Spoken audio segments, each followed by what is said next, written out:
नमस्ते। आज हम शॉन वेलन की किताब how to make shit happen के कोर आइडिया को समझने वाले हैं। मतलब वो बेरहम सोच जो सिर्फ और सिर्फ एक्शन पर जोर देती है। तो अगर आप भी बहानों से तंग आ चुके हैं और बस नतीजे चाहते हैं तो ये आपके लिए ही है। चलिए शुरू करते हैं। देखिए, यही वो कड़वी बुनियादी सच्चाई है जिस पर यह पूरी फिलॉसफी टिकी है कि कोई नहीं आएगा, कोई बचाने वाला नहीं, कोई मदद करने वाला नहीं। जो भी करना है वो खुद को ही करना है। ये सुनने में कठोर लग सकता है, पर यही हकीकत है। और सच कहूं तो असली शुरुआत यहीं से होती है। तो ठीक है, अब आते हैं इसके सबसे जरूरी, सबसे कोर आइडिया पर। ये इस किताब का वो मूल मंत्र है जिसमें कह सकते हैं समझौते की कोई गुंजाइश ही नहीं है। ये सिर्फ और सिर्फ फौरन एक्शन लेने की बात करता है। ये समझना बहुत जरूरी है कि ये कोई मोटिवेशनल भाषण नहीं है, बिल्कुल नहीं। ये है काम पूरा करने के बारे में, 100% जिम्मेदारी लेने के बारे में और एक चट्टान जैसी मेंटल टफनेस बनाने के बारे में। मतलब बात सिर्फ एक्शन की है और कुछ नहीं।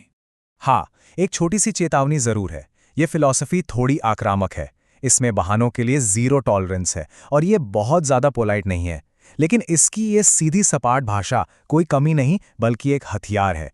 ये उन लोगों के लिए है जो खोखले मोटिवेशनल वादों से थक चुके हैं और कुछ ऐसा चाहते हैं जो सच में, असल में काम करे।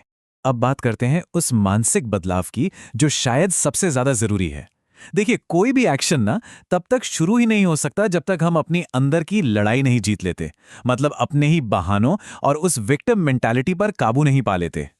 और इन दो माइंडसेट्स में ना जमीन आसमान का फर्क है।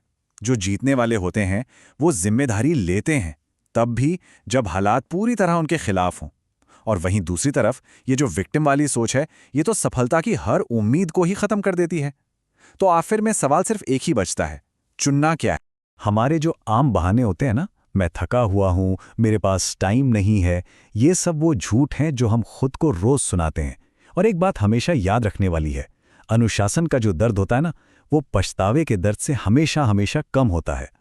और असफलता, इसको हार समझना सबसे बड़ी गलती है। यह हार नहीं है, ये तो एक जरूरी टूल है, एक फीडबैक है। सच तो यह है कि असफलता का डर असल में आगे बढ़ने का डर है।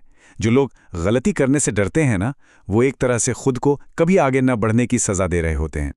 चलिए अब आते हैं इस फिलॉसफी के सबसे प्रैक्टिकल हिस्से पर कि असल में आगे बढ़ा कैसे जाए। यहां हम फीलिंग्स पर निर्भर रहने के बजाय काम पूरा करने के, एक्शन लेने के तरीकों पर फोकस करेंगे। ज्यादातर लोग ना इसी गलत रास्ते पर फंसे रहते हैं। वो इंतजार करते हैं कि पहले मोटिवेशन आएगी, फिर हम एक्शन लेंगे। वो तैयार महसूस करने का इंतजार करते हैं। और सच ये है कि वो फीलिंग कभी नहीं आती। और ये है इस किताब का सबसे बड़ा, सबसे पावरफुल सिद्धांत। एक्शन से मोटिवेशन पैदा होती है, मोटिवेशन से एक्शन नहीं। कॉन्फिडेंस भी तो मुश्किल काम करने के बाद आता है, पहले कभी नहीं। यही असली रास्ता है। और यहीं पर आता है प्रोडक्टिव प्रोक्रेस्टिनेशन का खतरा। मतलब हम वीडियो देखते रहते हैं, किताबें पढ़ते रहते हैं और हमें लगता है हम कुछ कर रहे हैं, पर असल में ये सीखना काम न करने का एक बहाना बन जाता है। असली कॉन्फिडेंस और रिजल्ट्स तभी मिलते हैं जब कुछ बनाया जाता है, सिर्फ सीखा नहीं जाता। ये छोटी सी लेकिन बहुत दमदार लाइन इस पूरे सेक्शन का निचोड़ है। जब भी डर लगे तो ज्यादा सोचना नहीं है, बस एक्शन लेना है। डर एक्शन के सामने टिक ही नहीं पाता। तो अब तक हमने अंदर की बात की।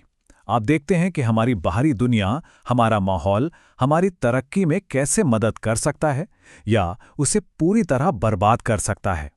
सफलता के लिए ना जानबूझकर एक सही माहौल बनाना बहुत बहुत जरूरी है। एक बात साफ है, ग्रोथ हमेशा कंफर्ट जोन के बाहर ही होती है। आराम में रहना एक तरह की धीमी मौत है। अगर सच में कुछ बड़ा हासिल करना है तो जानबूझकर उस आराम को छोड़ना ही पड़ेगा। सबसे पहले रिजेक्शन यानी अस्वीकृति की संभावना के साथ कंफर्टेबल होना सीखना होगा। लोग ना कहेंगे, ये तो इस खेल का हिस्सा है। हर ना आपको एक हाँ के और करीब ले जाती है। फिर है एम्बैरेसमेंट, मतलब शर्मिंदगी। इसके रिस्क को भी अपनाना होगा। हो सकता है शुरुआत में कोई मूर्ख लगे, पर यही तो आगे बढ़ने की कीमत है। और आखिर में फेलियर यानी असफलता। रिजेक्शन और एम्बैरेसमेंट की तो बस संभावना है, पर असफलता की तो गारंटी है।